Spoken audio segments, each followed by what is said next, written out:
მოგესალმებით, ლაივში ვართ.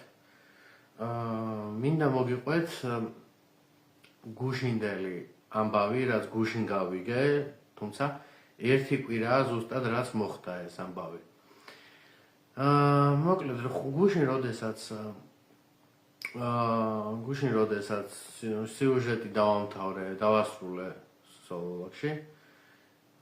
ერთ-ერთ ქუჩაზე გადავდიოდი, როდესაც მოვიდა ხანში შესული ქალბატონი და მითხრა ასეთი რამ. დაიწყო ემოციურად საუბარი და როდესაც მე ვკითხე თუ რა მოხდა და რა ინფორმაცია, რაიმე ინფორმაცია ჰქონდა თუ არა ისეთი, რომელიც იქნებოდა ასე ვთქვათ საინტერესო, მან თქვა რომ კი, აღნიშნა რომ კი ასეთი ინფორმაცია არის და მოხდა დაახლოებით ერთი კვირის წინ გუდიაშვილის მოედანზე.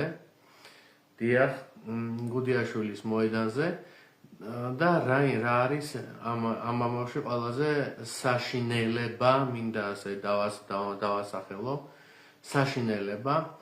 ერთი კვირის წინ გუდიაშვილის მოედანზე რამოდენიმე ზრდასრულმა მამაკაცმა გააუპატიურა 14 წლის გოგო. გააუპატიურა 14 წლის გოგო და ეს გოგო ამჟამად არის კლინიკაში მოთავსებული. ამ საქმეს იძიებს ერთ-ერთი უბნის პოლიცია, არ დავასახელებ ზუსტად რომელი უბნის და ითქვა რომ ეს ადამიანები, ეს და ასე ვთქვათ, ბრალდებულები არიან გარეუბნიდან, გარეუბნელები. არ ვიცი,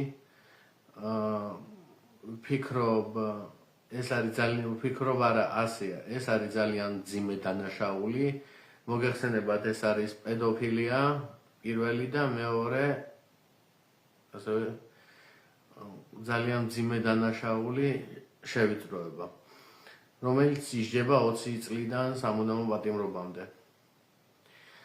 ყველაზე საშინელება არის პედოფილია, ყველაზე და ვფიქრობ, რომ ეს უნდა დასრულდეს პედოფილია და თურმე ეს გოგო შეიტყუეს სადარბაზოში და მასზე იძალადეს და შემდეგ თავში ჩაარტყეს. მე იმას ვამბობ, რაც მითხრა იმ ხნიანმა ქალმა.